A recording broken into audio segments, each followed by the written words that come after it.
Hi, my name is Rochelle Franklin.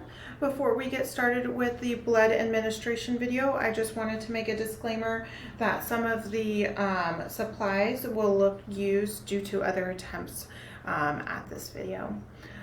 First off, we're going to introduce ourselves to our patient. Hi, my name is Rochelle Franklin. I'm going to be your nurse today. Can you tell me your full name and date of birth? Perfect. And then also we're going to provide patient privacy as well. Next up, we're going to verify our physician's orders for the blood transfusion, as well as have two identifiers for our patient. We're going to have a signed consent form, as well as a requisition form and a compatibility as well. Next up, we're going to go ahead and discuss how we would get our blood. So with another nurse, we're going to have our patient name. We're looking for the ID number, the blood type, which is on here as well, the RH factor, the donor number, and the expiration date as well. After that, we're going to go ahead and perform hand hygiene. While I'm performing hand hygiene, I would also ask my patient if they have any allergies and or if they have any past history with blood transfusions. Okay, and after that, we'll go ahead and put on our gloves.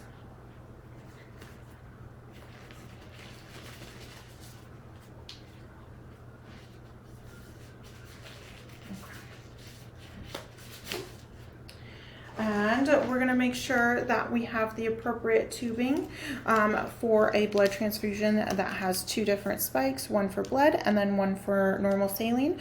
Also making sure that the tubing has a filter as well. And we will close off all these clamps, okay, before we get started on spiking the bag.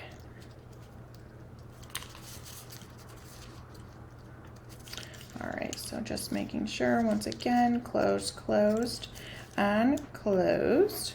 And we will go ahead and hang our normal saline. I'm not gonna do it just yet. I will go ahead and spike it here since the cap is already removed.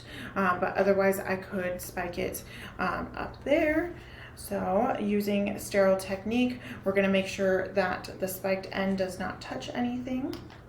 So taking the cap off, and we can throw that in the trash, and we will go ahead and spike our bag. Of course, we're making sure that our normal saline does not have any floaters, no discoloration. The expiration date is good as well, and always double checking that it is normal saline that we are grabbing. And we'll go ahead and hang this at least 39 inches above the venous puncture site of the patient, okay? All right. And with that being said, we will go ahead and prime our tubing. So first we're going to take off our cap, and we'll do it over either a trash can or a sink or something that will catch the water. But we want to make sure that this end still stays sterile. Excuse me. And we're just taking off the cap, keeping it safe because we're also going to be using that again. And first we're going to open this up, this first one, and we're going to fill the filter tubing, and we want to make sure that that filter tubing is totally covered. So we'll just have to squeeze until that is covered completely.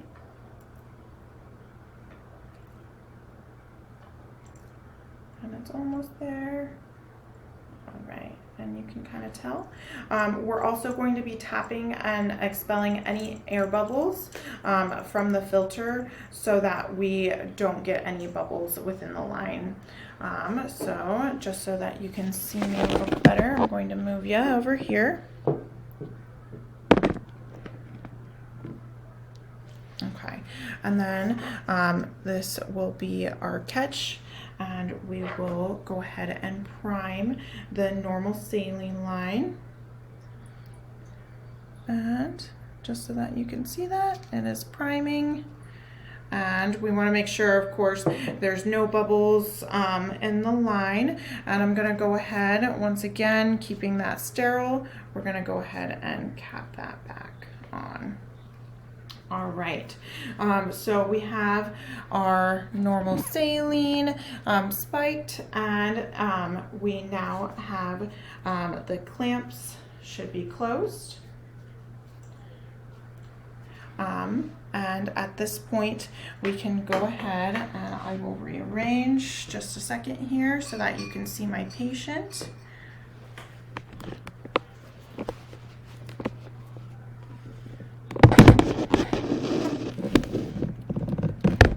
Right, so this is my patient, and I will go ahead and clean.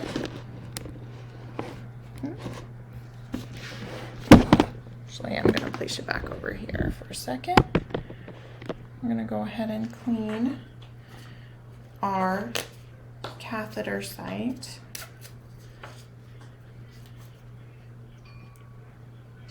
With an alcohol pad. Just making sure that we are, once again, using sterile technique, and then we can connect this to our patient. And then I'm going to take it over here.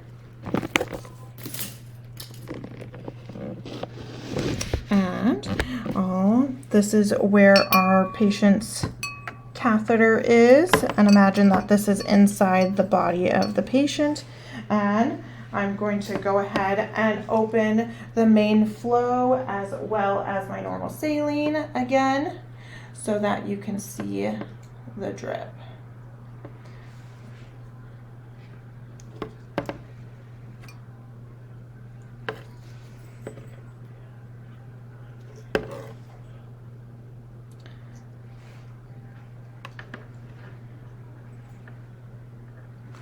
And we can kind of finagle this because gravity is not helping us, but it would just go right in there.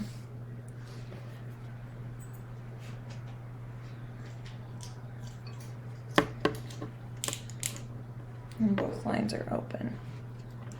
All right. So now that we did that, we're gonna make sure that we adjust the flow rate and making sure that our blood clamp is always on lock, of course, so that we are able to have success here. Okay.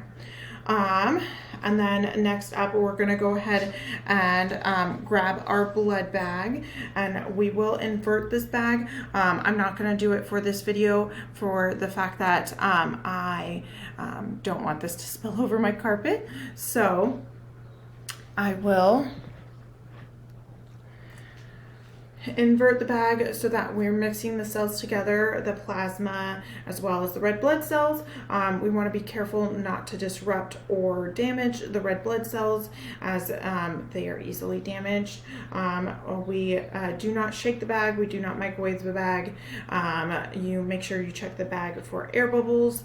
Make sure you're checking the bag for any clumps, discoloration, things like that before we spike the bag as well. All right, and then next up, we will go ahead and spike our bloodline, and we will make sure that everything is closed off. Okay.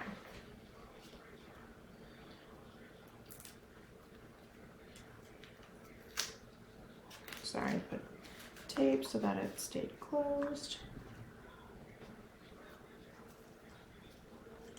And we'll spike the bag. That is also going to be 39 inches above our patient's IV site. And then we'll let this prime. So we're going to open up this clamp, and we'll go ahead and let that prime. So just giving it a little squeeze so that it does go in. And I'm just going to place this down so gravity can help us a little bit more.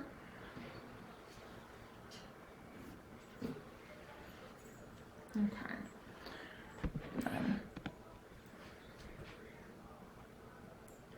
And we'll just give it a little squeeze. And we will also open up the bottom so that we can get the flow going. Okay, and you can see that it's going through the filter at this point, and we're just going to make sure that it goes all the way down into our patient.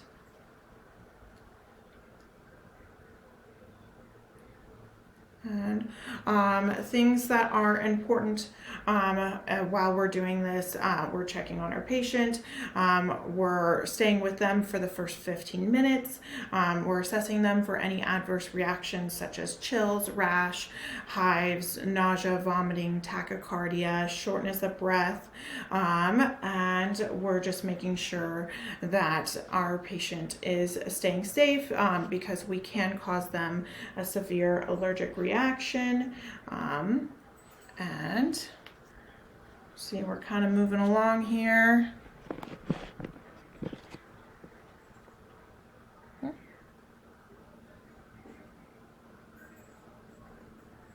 Slowly but surely. I'm just going to set you down right about there.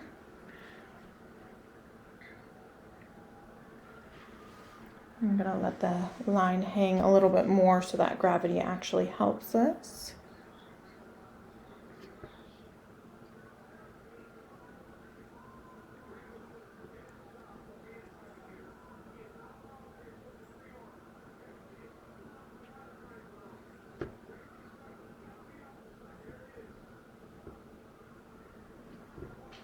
Oh, I can squeeze this a little.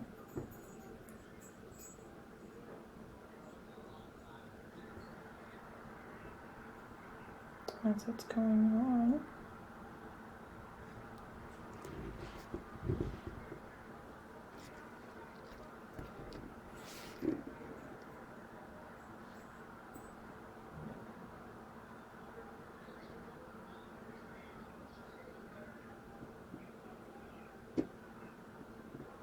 Okay, and now you can kind of see it's turning red down here. It's going down to our patient, and I will show you our patient again.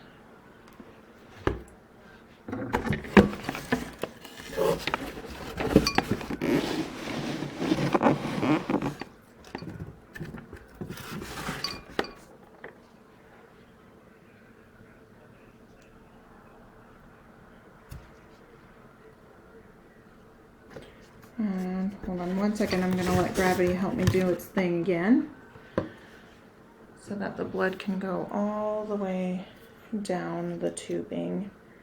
See how it's getting pinker and pinker?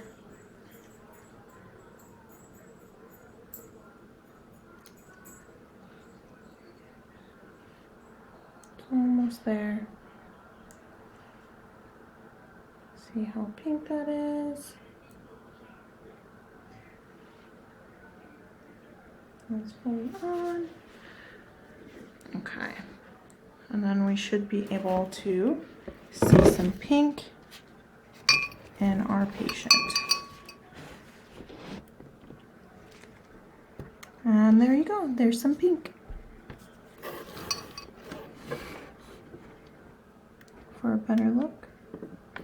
All right, and then things to remember for documentation purposes, we're going to perform hand hygiene and of course document the start time of our blood transfusion to ensure that it is within the 4-hour period, as well as perform hand hygiene. All right, well, thank you so much. You have a wonderful day. Okay, bye-bye.